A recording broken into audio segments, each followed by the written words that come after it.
Hero to some, hated by others. It's called doing your job. Well, I'm pissed the soda tax failed. Lindsay was behind that. Who needs new taxes? The taxes already go to soda, a $4 billion subsidy for the corn syrup industry every year. That's why soda's so cheap.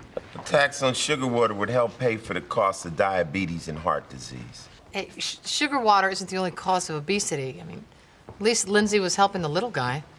The Little Guy, brought to you by Cola Now. Ah, refreshing. Come on, money put to good use is good. If Cola Now really cared about poor kids, they wouldn't go plastering their logo all over the place. Well, maybe Lindsay knew deep down she was doing the devil's work, so she started using drugs. Yeah, except the tox screen came back negative. But it only tests popular drugs. Cocaine, meth, X. PCP isn't on the standard screen anymore. So, people are jumping off bridges thinking they can fly. Maybe she thought she could breathe underwater. We prove it was an accident. We go home, case closed. But it wasn't an accident. Lindsay Elding was poisoned. By who, the Smurfs? Warner found mushrooms in Lindsay's guts, ran the DNA, and ID'd 4 species from South America. That's not something you get at your local grocer. I hope not.